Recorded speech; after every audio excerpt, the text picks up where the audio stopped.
लोनी के अंदर विकास की गंगा बह रही है। तो मैं आपके कैमरामैन से चाहूँगा वो दिखाए कि लोनी में किस तरीके की विकास की गंगा बह रही है। आज तक ओवैसी ने इतनी बार जो है मोदी सरकार को जलील किया है, इतनी बार जो है इनको अपमानित किया है, पर आज तक इस पर कोई मुकदमा नहीं हुआ। क्यों नहीं होता? क्योंकि ये भारतीय जनता पार्टी की बी पार्टी है। ओवैसी उधर अल्लाह अकबर के नारे लगाएगा, इधर योगी जी जो है जय सिया राम के नारे लगाएंगे, हिंदू मुस्लिम आपस में भड़केंगे। आप बोलिए, आप पे मुकदमा हो जाएगा, मैं बोल रहा हूँ मेरे पे तुरंत मुकदमा हो जाएगा, पर ओवैसी पे नहीं करेंगे ये लोग। 2014 से पहले ओवैसी को कोई नहीं जानता था, जब से भाजपा सरकार आई है ओवैसी भी फेमस हो गए हैं। क्या ब्राह्मणों ने अपने पढ़े लिखे बच्चे स्कूल स्टूडेंटों को इसलिए इनसे वोट दिलवाई देंगे? उन्हें आतंकवादी बताएंगे, उन्हें गैंगस्टर बताएंगे? कोई भी अगर पार्टी जातिवादी पे इस बार अगर चुनाव लड़ेगी तो पब्लिक उसको वोट नहीं देगी। सबसे ज्यादा फर्जी एनकाउंटर अगर इस सरकार में हुए हैं तो ब्राह्मणों के हुए हैं।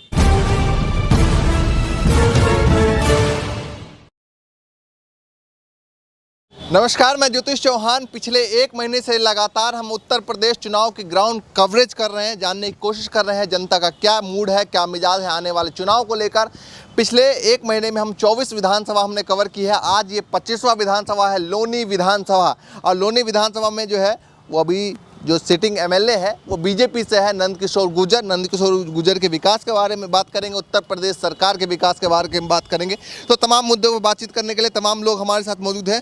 उनसे उत्तर प्रदेश सरकार को लेकर बात करेंगे, 4.5 साल के काम को लेकर बात करेंगे।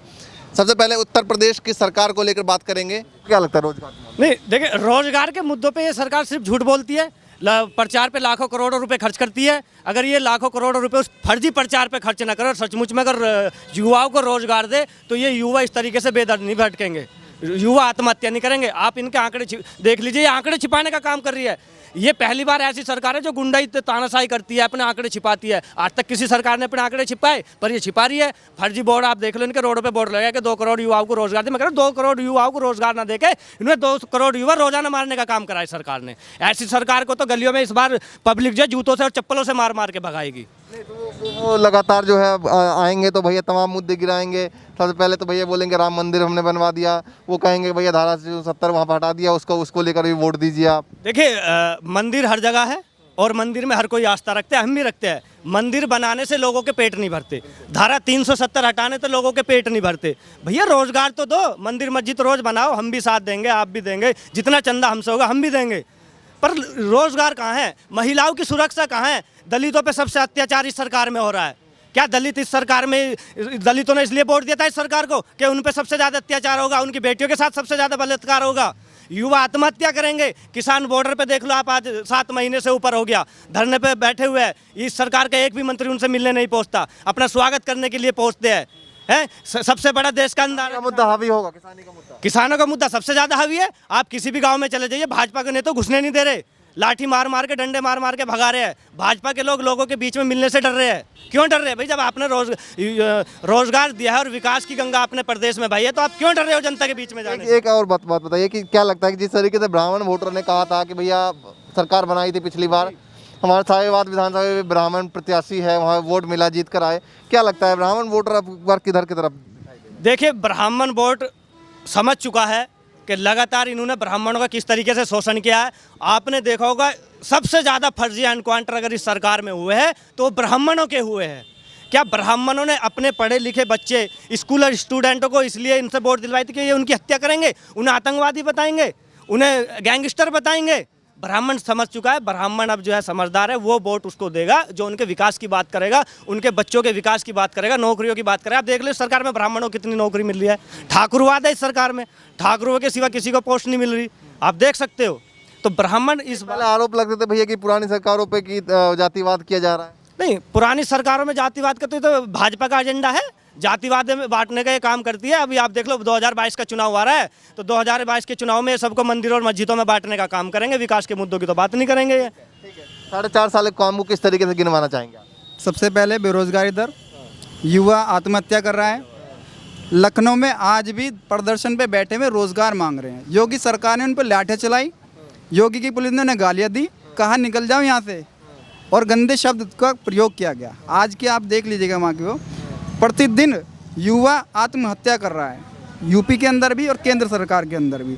सबसे बड़ा तो आंकड़ा ये है। दूसरी चीज़, पेट भरने के लिए आप आत्मनिर्भर भारत, स्वरोजगार योजना, जीरो है जीरो। बहुत सारे केंद्र सरकार भी लेकर आई थी, आत्मनिर्भर भारत, तमाम बिजनेस स्टार्ट करने के लिए बहुत सारी चीज़ें योजना लेकर आई थी। तो क्या लगता है मोदी सरकार उन मुद्दों पर कहीं ना कहीं उत्तर प्रदेश में वोटिंग मिलेगा? क्योंकि पिछली बार जो है केंद्र सरकार के चेहरे पे यानी कि मोदी जी के चेहरे पे उत्तर प्रदेश में वोट मिला था। देखिए, हिंदुस्तान के व्यक्ति पहले से ही आत्मनिर्भर है। अगर आप सरकार से भी उम्मीद नहीं करता है आज के टाइम में, क्योंकि सरकार ने दिया नहीं है, वो ऑलरेडी पहले से ही आत्मनिर्भर है। ये आप जबरदस्ती का एजेंडा अपना क्यों थोप रहे हो कि आत्मनिर्भर भारत है, हमने आत्मनिर्भर बना दिया है? ये फर्जीवाड़ा है। हिंदुस्तान का व्यक्ति, प्रति व्यक्ति आत्मनिर्भर है, उसे कोई ज़रूरत नहीं है किसी सरकार के नारे की। दूसरी बात, ऐसा कोई वोट बैंक इनका कन्वर्ट नहीं होगा, क्योंकि जनता इनके फर्जीवाड़ों को, इनके झूठे वादों को समझ चुकी है। और बीजेपी कहती है या तमाम लोग कहते हैं कि भैया ऑप्शन नहीं है उत्तर प्रदेश में। तो क्या लगता है इस ऑप्शन को देखते हुए बीजेपी को वोट मिलेगा या फिर कहीं और लोग जाएंगे? देखिए, आप भी मीडिया से हैं, ये जो बड़े न्यूज़ चैनल हैं जो कि बिके हुए हैं, इनका एजेंडा चलाते हैं, उनका है कि ऑप्शन नहीं है। वो गुमराह करते हैं पब्लिक को, जनता को गुमराह करते हैं। और कभी कभी वो इतने मेरे ख्याल से वर्ड नहीं लूँगा मैं, ऐसे गंदे वो पत्रकारिता नहीं कुछ और ही करते हैं। क्योंकि अगर उन्हें उनके भाजपा के नेता के बारे में कुछ कह दो तो पलट के विपक्ष के नेता के बारे में गलत शब्दों का प्रयोग करते हैं। इस ऑप्शन वर्ड को किस तरीके देखना चाहेंगे? क्योंकि दिल्ली देश भर में जो है वो कहा जा रहा है कि भैया ऑप्शन नहीं है, नहीं, बीजेपी जीत रही है। ऑप्शन सबसे बड़ा, अगर आज देश के आप कहीं भी अगर जाओगे पूछोगे ऑप्शन है, पर ये मीडिया नहीं दिखाती, क्योंकि मीडिया बिकी हुई है। मीडिया को डर है कि अगर इस सरकार के खिलाफ आप दिखाओगे तो ये आपके चैनल बंद करा देगी। ओबीसी फैक्टर एक कहा जाता है कि भैया ओबीसी को बीजेपी की तरफ से जो है उतारा गया मैदान में। बहुत सारे लोग तमाम इस तरीके से बातें करते हैं, आप लोगों को क्या लगता है? देखिए, ये सच है। अगर आप भारतीय जनता पार्टी के एक छोटे से कार्यकर्ता को भी अगर आप उसके बारे में गलत कहोगे या ऊंची आवाज़ में बात करोगे तो उनके खिलाफ ये सरकार तत्काल रूप से मुकदमा लिखती है। और आज तक ओवैसी ने इतनी बार जो है मोदी सरकार को जलील किया है, इतनी बार जो है इनको अपमानित किया है, पर आज तक इस पर कोई मुकदमा नहीं हुआ। क्यों नहीं होता? क्योंकि ये भारतीय जनता पार्टी की बी पार्टी है, इसलिए इन पे कोई मुकदमा नहीं होता। आप बोलिए, आप पे मुकदमा हो जाएगा, मैं बोल रहा हूँ मेरे पे तुरंत मुकदमा हो जाएगा, पर ओवैसी पे नहीं करेंगे ये लोग। क्योंकि इनको जो राजनीति करनी है, सत्ता में जो कुर्सी लानी है, वो हिंदू मुस्लिम में बांट के तो लानी है। ओवैसी उधर अल्लाह अकबर के नारे लगाएगा, इधर योगी जी जो है जय सिया राम के नारे लगाएंगे, हिंदू मुस्लिम आपस में भड़केंगे, दंगा होगा, तब ये भारतीय जनता पार्टी जो सत्ता में आएगी। तो ये इनका एजेंडा है, लोग समझ चुके हैं। ये चाहे ओवैसी कांड खेल ले, चाहे आजम खान कांड खेल ले, किसी भी उस पर मुद्दे पर इस सरकार इस बार उत्तर प्रदेश में नहीं आएगी। आपने बंगाल में देखा होगा कि बंगाल में कितना बुरा इनका हाल हुआ है। बंगाल की जनता ने दिखा दिया, इन्होंने वहाँ भी हिंदू मुस्लिम में बांटने की कोशिश की। ओवैसी जी भी उतरे वहाँ पे, क्या हाल हुआ ओवैसी जी का वहाँ पे? भारतीय जनता पार्टी का क्या हाल हुआ है पूरे देश ने देखा है। बंगाल वाला जो फैक्टर था उत्तर प्रदेश में नजर आएगा? बिल्कुल, बंगाल से ज़्यादा भी आए, बंगाल से ज़्यादा आएगा, बिल्कुल आएगा बंगाल से ज़्यादा। 2014 से पहले ओवैसी को कोई नहीं जानता था। जब से भाजपा सरकार आई है ओवैसी भी फेमस हो गए हैं जी। तो इसका भी कोई फैक्टर लगता है? उत्तर प्रदेश में कुछ कर पाएंगे ओवैसी? नहीं, उत्तर प्रदेश में ओवैसी की जो है जमानत तक जब्त हो जाएगी। यहाँ की जनता जो है समझ चुकी है, वो जातिवादी में नहीं आएगी। चाहे उसमें योगी जी आए, चाहे मोदी जी आए, चाहे आजम खान आए, चाहे मुलायम सिंह आए, कोई भी अगर पार्टी जातिवादी पे इस बार अगर चुनाव लड़ेगी तो पब्लिक उसको वोट नहीं देगी। पब्लिक अगर वोट देगी तो रोजगार पर देगी, विकास के मुद्दों पर देगी। और ये देखेंगे हमारे प्रदेश में सबसे ज़्यादा विकास किन मुद्दों पर होना चाहिए, महिलाओं की सुरक्षा कौन करेगा। पब्लिक अपने लिए वोट देगी इस बार, जातिवादी पे कोई वोट नहीं देगा। दिल्ली में अरविंद केजरीवाल है, उन्होंने जिस तरीके से लेकर आए थे मॉडल एक कि भैया हम तमाम मुद्दों पर काम करेंगे, स्कूल का मुद्दा हो, शिक्षा का मुद्दा हो, चाहे बिजली का मुद्दा हो, चाहे सड़क का मुद्दा हो, क्या लगता है उत्तर प्रदेश में इस तरीके का चुनाव होना चाहिए? नहीं, देखिए उत्तर प्रदेश में दिल्ली का हाल आपने देखा कि किस तरीके से दिल्ली में हो रहा है। कुछ अच्छे काम भी हो रहे हैं, कुछ उसके आड़ में कुछ गलत काम भी हो रहे हैं। तो उत्तर प्रदेश में ये कांड नहीं चलेगा अरविंद केजरीवाल जी का। आपने अभी मेरठ में इनकी रैली देखी होगी, चंद लोग पहुँचे थे, सभा भी वो सही नहीं हो पाई, गिने चुने लोग थे। तो उत्तर प्रदेश में आम आदमी पार्टी का कोई वजूद नहीं है। तो इन्हीं में से जो अभी पार्टियां हैं, इनमें से कोई बेहतर निकल के आएगा? बिल्कुल, पब्लिक जान चुकी है, पब्लिक समझ चुकी है कि उनके एनआरसी का मुद्दा हो, सीए का मुद्दा हो, रोजगार का मुद्दा हो, दलितों के अत्याचार का मुद्दा हो, वो कौन सी पार्टी उठा रही है। अभी योगी जी एक कानून लेकर आए हैं, जनसंख्या नियंत्रण कानून, इससे कुछ बीजेपी को फायदा मिलने वाला है, क्या लगता है? नहीं, देखिए जो पढ़े लिखे वर्ग है वो समझ चुके हैं, जनसंख्या कानून लाने की तो जरूरत ही ना है। खुद जनता इतनी महंगाई में चाह रही है कि उनके 2 बच्चे से ऊपर बच्चे ना हो, 1 बच्चे से ऊपर बच्चा ना हो। तो ये तो जो 4.5 साल जो है पब्लिक जो है हमारे योगी जी पब्लिक का बेवकूफ़ बना रहे, पब्लिक खुद चाहती है, तो कानून लाने की क्या जरूरत है। पब्लिक इस पे वोट नहीं करेगी। देखिए उत्तर प्रदेश की बात रही है आपकी, ये विधानसभा की बात करते हैं। लोनी विधानसभा में नंद किशोर गुर्जर विधायक है, किस तरह के काम किया है? देखिए लोनी में जो है भाजपा के विधायक हैं नंद किशोर गुर्जर, और वो सोशल मीडिया के माध्यम से और आप लोगों के मीडिया के माध्यम से अपने घर पे बैठते हैं और वीडियो बनाते हैं कि लोनी के अंदर विकास की गंगा बह रही है। तो मैं आपके कैमरामैन से चाहूँगा वो दिखाए कि लोनी में किस तरीके की विकास की गंगा बह रही है। आज पहली बार इसमें ये भाजपा का विकास दिखा दिया है, और मैं मानता हूं कि वाकई में नंद किशोर गुर्जर जी सच कह रहे हैं कि लोनी में विकास की गंगा इस कदर बह रही है कि लोगों को घर से निकलने में भी नाव की जरूरत पड़ रही है। इस लोनी के क्षेत्र में नाव लानी पड़ेगी जब लोग बाहर निकलेंगे और कारोबार पर जाएंगे। सरकार रिपीट हो रही है उत्तर प्रदेश में, नहीं लगेगी वो लोनी के लोगों को क्या लगता है? देखिए उत्तर प्रदेश में सरकार तो रिपीट नहीं हो रही है, और रही लोनी में, तो लोनी में जनता ने जो है भाजपा को एक मौका दिया था और वो मौका इन्होंने अपने हाथों से खोया है। लोनी में सबसे ज़्यादा क्राइम हो रहे हैं। अभी पीछे से आपने देखा होगा कि बड़ा हत्याकांड हुआ था लोनी के अंदर। आए दिन लूटपाट होती है, उसमें भाजपा के विधायक ना तो दिखाई देते और ना मिलते। अगर लोनी में की आप बात करें तो लोनी में अगर सबसे ज़्यादा विकास नंद किशोर गुर्जर ने कराया तो वो जनता को हिंदू और मुस्लिम में बांटने का काम कर रहा है। एक नारा है भाजपा का, भाजपा है तो भरोसा है, कितना भरोसा लग रहा है आप लोग? भरोसा देख करके तो हमने देख लिया है, और ये चीज़ें जनता भी समझ गई है। आप विकास दर देख लीजिए, रोज़गार दर देख लीजिए, 0/0 है। इन्हें अगर कोई 10 में से नंबर देगा तो 0 देगा, 1 हटा देगा। दूसरी बात, मैं लोनी का ही निवासी हूँ। हमारे जब से भाजपा के विधायक बने हैं ये काम और बढ़ने के बजाय और घट रहा है। आप देख सकते हैं ये पानी, बरसात आ गई है, 4 महीने इस नाले को खुदे हुए हो गए हैं, अब तक पुलिया नहीं है, कुछ भी, आए दिन हादसे हो रहे हैं। अभी परसों बिजली का करंट लगने से एक व्यक्ति की मौत हो गई। बिजली के करंट से लगने से कम हर महीने 1 या 2 मृत्यु आती है। बताइए उत्तर प्रदेश में इस बार क्या लगता है, किन मुद्दों पर जो है लोग वोटिंग करने वाले? 4.5 साल में योगी सरकार का काम देखा, तमाम वादों के साथ सरकार यहाँ पर आई थी उत्तर प्रदेश में। जी, ये सब जो वादे थे ये झूठे वादे थे, और जनता इन चीज़ों को समझ गई है। और इस बार इन्हें ऐसे निकाल के फेंके थी जैसे चाय में से मक्खी, और इस चीज़ को जनता समझ गई है। आने वाले 2022 के चुनाव में आपको इसका रिजल्ट बहुत जल्दी मिलेगा।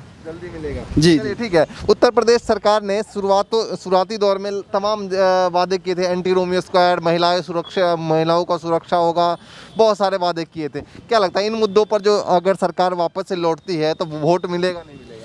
इन मुद्दों पर कोई वोट नहीं मिलेगा, और ये सारे झूठे वादे करते। इन्होंने एंटी रोमियो स्क्वाड चलाया या कुछ भी चलाया, वो भी एकदम फर्जी है, उसमें भी अच्छे से काम नहीं कर पाते ये लोग। एक होता है भाई हमने कोई मुद्दा उठाया उसको पूरा करें, उसको पूरा नहीं करते, खाली लोगों को भ्रमित करने के लिए ऐसे ऐसे मुद्दे लाते हैं और कुछ नहीं करते। और आप देख सकते हो ये लोनी की मेन सड़क है, जब इसका ये हाल है, अंदर आप जाओगे शहर में तो इतना बुरा हाल है लोगों का। यहाँ सबसे ज़्यादा रास्तों की समस्या है। सबसे ज़्यादा रास्ते की समस्या है, और बारिश का बिल्कुल पानी निकलता, पब्लिक बहुत परेशान है इधर। नहीं, भाजपा देखिए तमाम वादे करती हैं लगातार। नरेंद्र मोदी वहाँ से कह रहे हैं कि भैया 2 करोड़ रोजगार हमने दिया साल में। योगी जी का बोर्ड लगा हुआ है जगह जगह कि हमने भैया 4 लाख युवाओं को रोजगार दिया। रोजगार के मामले में क्या लगता है आप लोगों को? देखिए आपको ये देखिए, अगर इतना रोजगार देते, इतने लोग बेरोजगार ना होते।